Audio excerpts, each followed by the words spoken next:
laut mengalun tenang dan sinar surya mulai lembut menyentuh bumi, menjadi penanda waktu bagi para nelayan Panimbang Jaya untuk pergi melaut. Di rumahnya, Dawina tengah sibuk menyiapkan perbekalan dan makanan untuk dibawa sang suami melaut.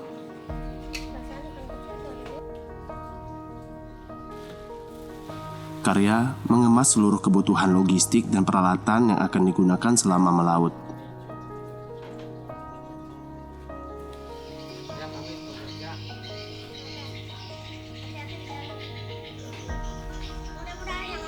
Karya adalah nelayan pemilik bagan apung di Desa Panimbang Jaya, Kecamatan Panimbang, Kabupaten Pandeglang, Banten.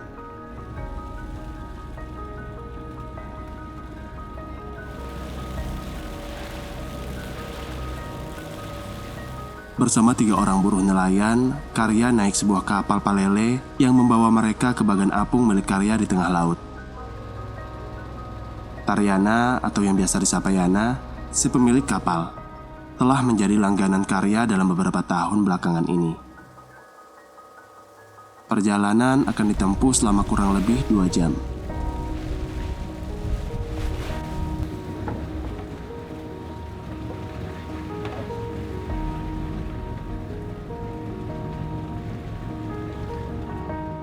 Mulai 85. Punya bagang sendiri sejak kapan? 90.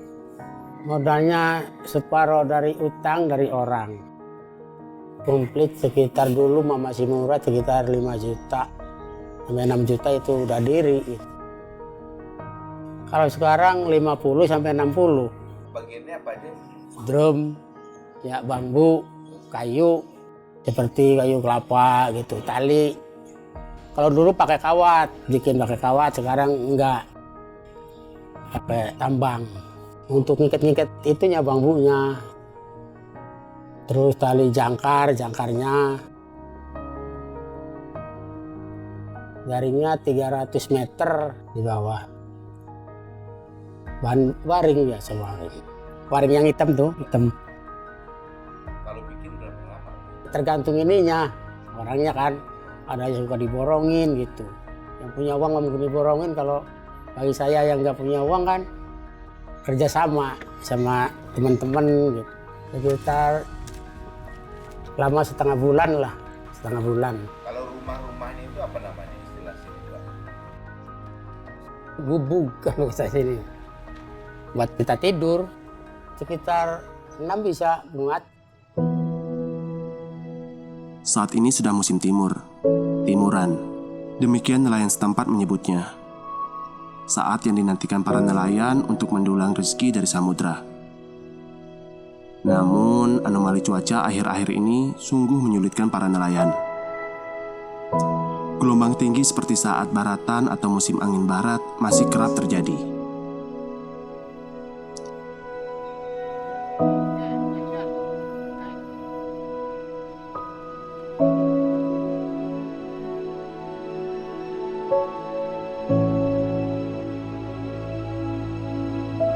Ketika matahari terbenam, Karya menghidupkan generator. Generator ini menjadi sumber daya belasan lampu berkapasitas hingga 3000 watt yang digunakan untuk menarik perhatian ikan untuk berkumpul mendekat ke cahaya di atas waring jaring dari blacknet yang sudah terbentang. Nangkap teri itu masih manual kan, ada bagang persegi, ada bambu satu buah, ada ininya celaganya tuh, tali ke bawah, terus empatkan talinya buat waring, terus diputar gitu. Misalkan ada ikannya, udah habis ikannya udah turunin, umpamanya lampu doang, lampu. Ada yang 20, ada yang 18, tergantung ya, ada yang 30 ada yang 40 juga ada. Kalau makin banyak lampu Makin bagus, makin terang. Ikan tuh ngumpul gitu.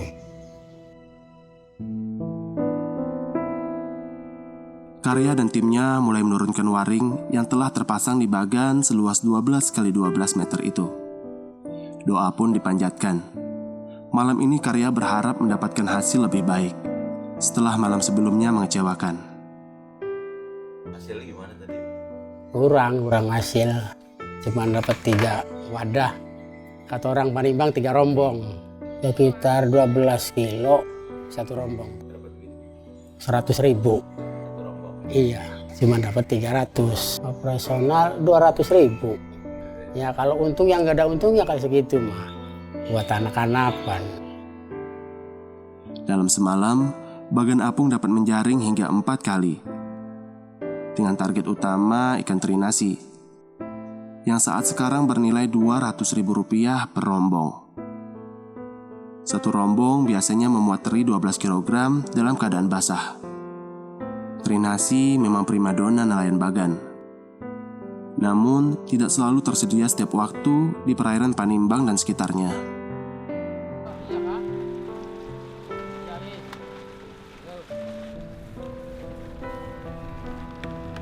Hasil tangkapan kali ini pun teri hitam. Langsung diolah kapal milik Yana, direbus dan diberi garam, kemudian dikemas dalam rombong. Jika cuaca baik dan sedang beruntung, Karya bisa mendapatkan tangkapan teri hitam hingga mencapai 2,5 ton untuk sekali melaut. Hasilnya dijual dengan harga Rp100.000 per keranjang. Sementara sekali melaut, Karya mengeluarkan modal Rp1,5 juta untuk keperluan logistik, transportasi laut, makanan buruh nelayan, dan bahan bakar genset. Namun, alam agak sulit ditebak akhir-akhir ini. Gelombang tinggi 2 hari yang lalu membatasi perolehan ikan Karya tak lebih dari 3 rombong saja. Ditambah lagi persaingan yang semakin ketat dengan sesama nelayan Bagan. Kalau waktu dulu sih emang masih banyak ikan, penghasilan lumayan lah. Kan ada cumi, ada tongkol dulu, ikan banyar, ikan kembung udah lengkap. Tapi sekarang kan udah habis, nggak ada. Karena kebanyakan yang nyari, masalahnya mah ada cantrang, ada arat, ada pukat terimo gitu. Jadi pembinaan yang kita lakukan untuk nelayan Bagan ini memang alat tangkap Bagan ini diatur untuk penggunaannya di jalur 2. Di jalur 2 itu 4-12 mil. Kami membatasi, melarang untuk Bagan itu ditempatkan di jalur 1. Karena apa? Di jalur 1 ini tempat pengembangbiakan ikan. Nah, kalau di jalur 2 ini pertama adalah memang untuk tempat atau habitat dari target yang dicari. Contoh adalah teri. Ya. Teri itu adanya di 4-12 mil. Ya. Targetnya adalah teri, bukan anak ikan. Hasil tangkapan dibagi berdasarkan persentase yang telah disepakati antara para pemilik kapal palele dan pemilik Bagan.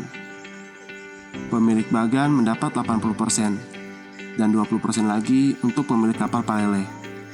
Sedang buruh nelayan Karya dibayar harian Rp100.000 per orang. Untuk pengaturan kebiasaannya itu dari penghasilan.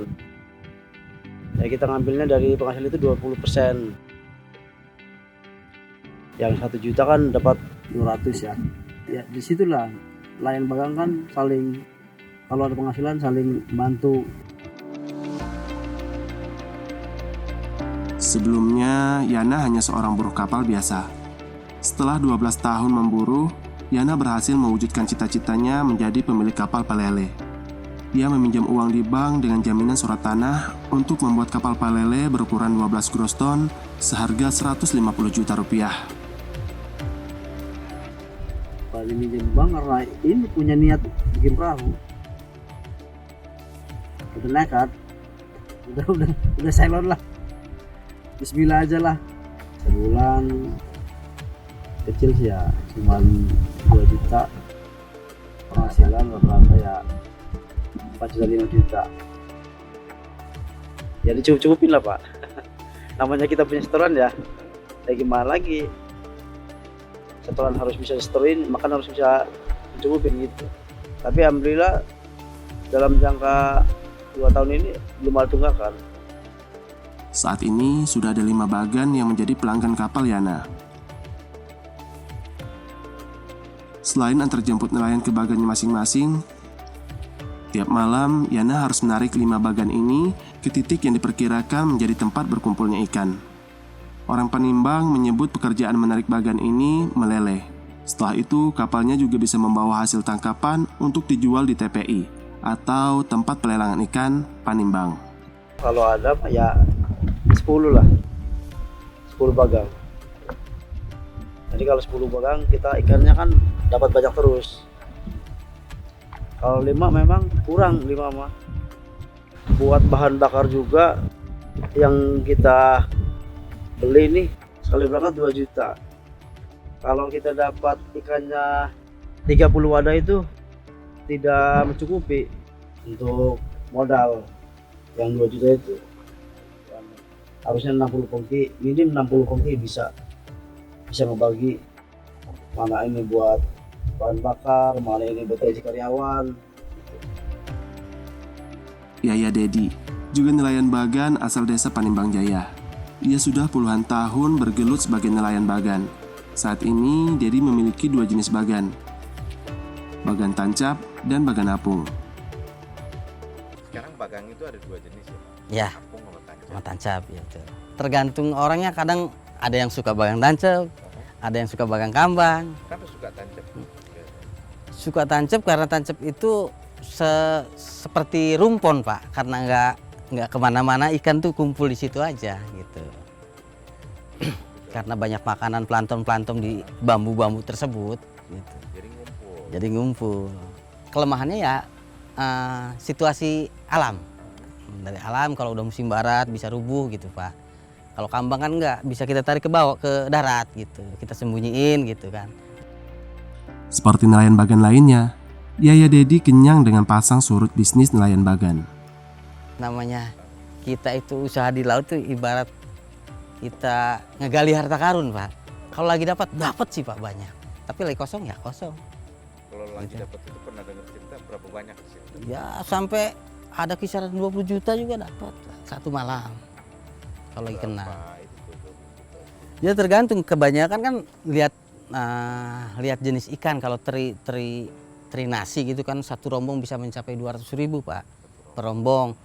Yang notabene satu rombong itu sekitar taruhlah 10 kilo basah. Desa Panimbang Jaya memiliki jumlah penduduk terpadat di Kecamatan Panimbang, yaitu sebanyak 15.782 orang dengan komposisi 8.225 laki-laki dan 7.557 perempuan. Berdasarkan data terakhir, tercatat ada 596 nelayan di Desa Panimbang Jaya.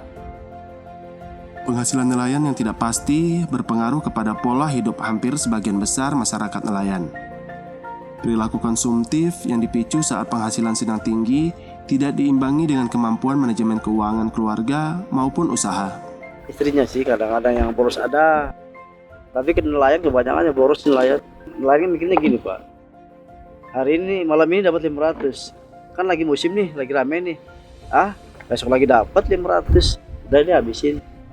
Memang sering besok lagi dapat 500, habisin lagi, 3 kali dapat 500, keempat kalinya kadang-kadang kosong.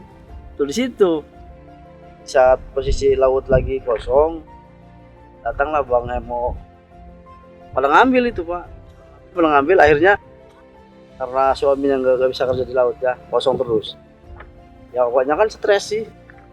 Apa aja yang ada dijual, Pak. Kadang kalau punya HP jual. Kita juga pernah dulu, Pak, kayak gitu. Di situ kita nggak tahu bahwa bakal kosong terus nelayan. Akhirnya nggak bisa ke laut, Bang harus setor. Ya udah HP jual, terus, Pak. Satu udah habis, satu jual lagi HP.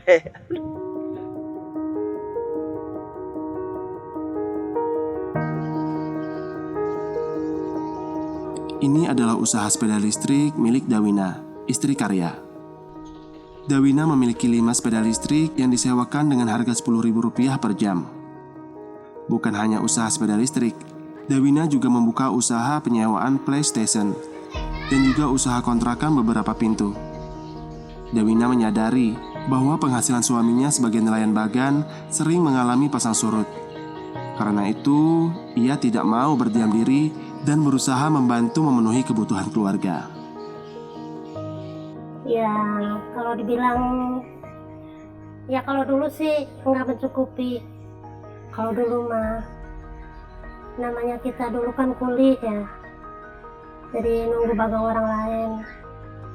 Kalau disebut di sini mah apa sih, merdeka gitu ya. Jadi kehidupannya tuh kurang mencukupi lah.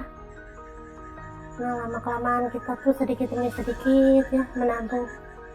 Akhirnya bisa bikin bagang sendiri walaupun separuhnya dapat hutang.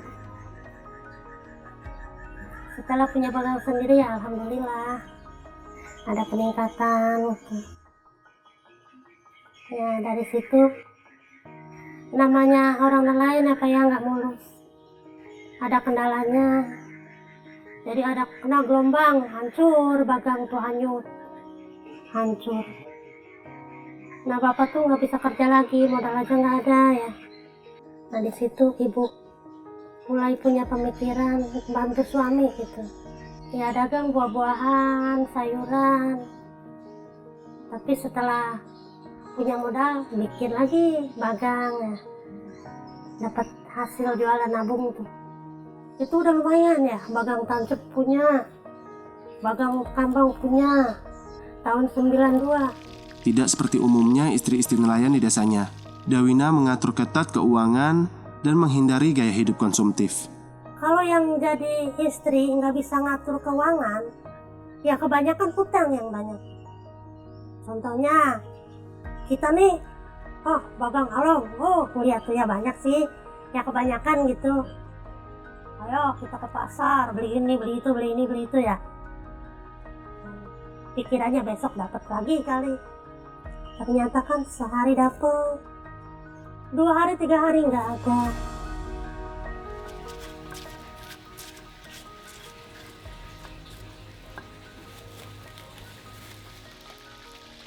Jadi kalau ada celengan nih sedikit-dikit, selama baratan ini kita nganggur. Jadi dimakan terus kan. Nah bagang itu pas mau turun kan harus dandan. Jadi kalau bagang tuh selama kalau mulus nih Pak ya, nggak kena ombak, nggak hancur tuh, 6 bulan harus nyervis lagi, harus keluarin modal lagi. Paling kecil 7 juta. Selain memikirkan biaya perawatan bagan yang cukup besar, Dawina juga harus bisa memastikan kebutuhan hidup keluarganya terjamin selama musim barat. Dawina menghemat setiap pengeluaran yang ada, sehingga ia bisa menyisihkan sebagian uangnya untuk ditabung dan kemudian dijadikan modal bermacam usaha. Bapak mah keahliannya cuma bagang aja, nelayan, nggak punya keahlian yang lain. Jadi misalkan nih, ibu nih punya rencana nih, punya celengan, ibu pengen bikin usaha ini, kata bapak, ya udah kalau cukup mah terserah kamu. Oh bapak paling sekedar mendukung, ya nyangkin meningkat ya. Dari itu kan hasil dari sawah ada, dari PS juga ada, dari bagang juga ada ya. Jadi kita masih lebih banyak nabungnya gitu. Sayangnya, tidak semua keluarga nelayan berpikir strategis seperti Dawina dan Karya. Banyak dari mereka yang hanya bergantung pada musim timur, musim panen, atau biasa mereka sebut musim along. Sementara pada musim barat, mereka sama sekali tidak memiliki penghasilan, dan akhirnya terjerat hutang dan kemiskinan. Kondisi ekonomi yang memprihatinkan ini tentu tak luput dalam perhatian dari Kementerian Kelautan dan Perikanan. Terkait dengan musim, memang nelayan itu memang mau nggak mau dia harus beradaptasi dengan musim yang ada. Dari pihak KKP terkait dengan musim paceklik lah kalau dibilang, karena musim ini musim barat sehingga mereka tidak bisa beroperasi. Kami sebenarnya ada opsi terkait dengan bagaimana memberdayakan mereka sebetulnya. Ada opsi adalah peralihan alat tangkap. Nah, peralihan tangkap misalkan untuk nelayan kecil kami bisa bantu. KKP ini bisa bantu. Artinya ini tetap melaut, cuman alat tangkapnya berubah. Karena kalau dia stay terus di laut, ini kan terkendala dengan musim. Karena dia anginnya kan terus-terusan sepanjang sepanjang hari. Nah, tapi kalau dia melakukan penangkapan di saat agak reda, kemudian nanti balik lagi, ini juga bisa dilakukan. Kami ada pemberdayaan untuk bantuan pemerintah ke sana, gitu kan.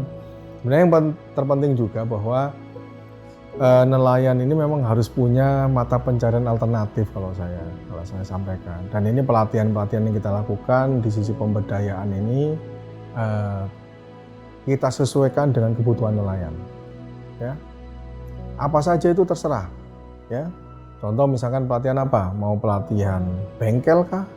Mau pelatihan keterampilan kerajinan bisa, mau keterampilan pengolahan baik itu ikan maupun non perikanan juga bisa.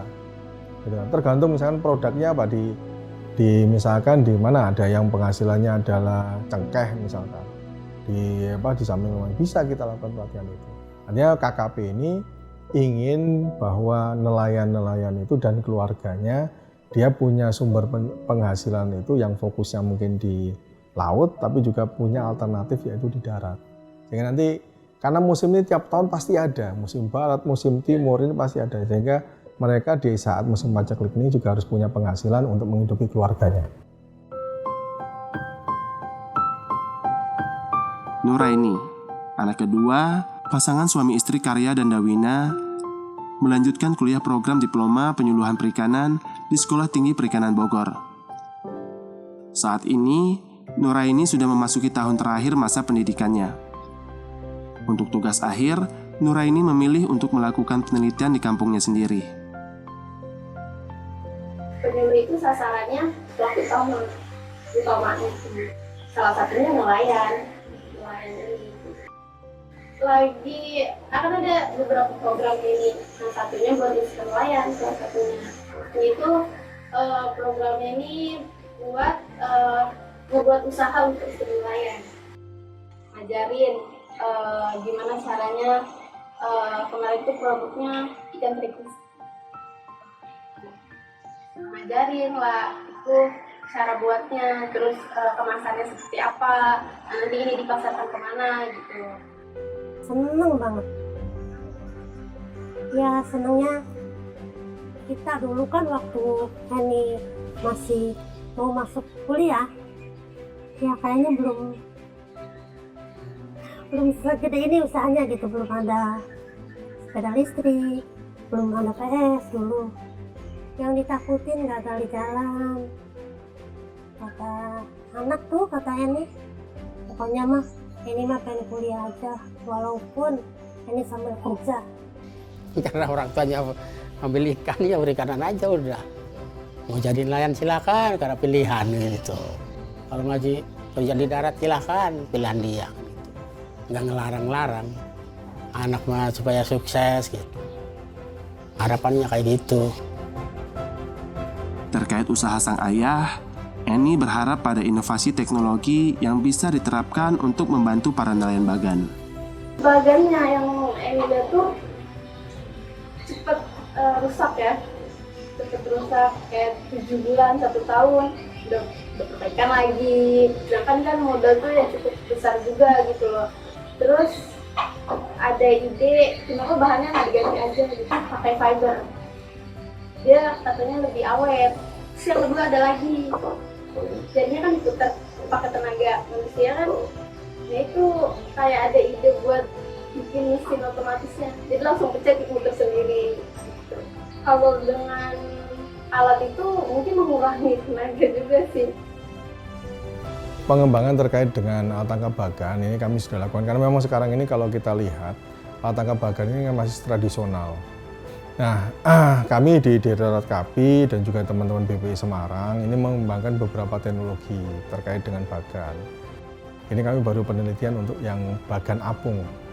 Ya, ini lebih awet dengan menggunakan pertama adalah kayu yang dilapisi fiber, kemudian yang kedua lampu kita menggunakan solar panel, ini lebih murah sekali. Ya, kemudian juga terkait dengan alat penarik jaring yang selama ini adalah manual, ini sudah menggunakan mesin seperti winch ya, atau kalau istilahnya gardan, ini kita sudah gunakan dengan konstruksi dan dan alat yang sudah kita uji coba untuk penarikan jaring itu. Harapannya kayak gitu, seperti ngebantu jangkar atau talinya tuh, yang mahal juga talinya tuh. Talinya mahal. Mahal. Berapaan tuh? Bangsa 7 juta kalau nggak salah. Yang 30 mili. Terus waringnya udah segitu aja udah cukup. Pernah dapat dari Perminta juga, dapat itu tali jangkarnya. Sampai sekarang masih dipakai. Fajar telah menyingsing. Waktunya untuk karya kembali ke rumah. Pagi ini, ia berhasil mengumpulkan 7 rombong ikan teri hitam. Hasil yang lebih baik dibanding hari sebelumnya. Meskipun belum mencapai target yang diinginkan, doa syukur tetap dipanjatkan. Rasa penat dan letih menguatkan rindunya untuk segera pulang. Sembari tetap setia menggenggam harapan untuk hari esok yang lebih baik.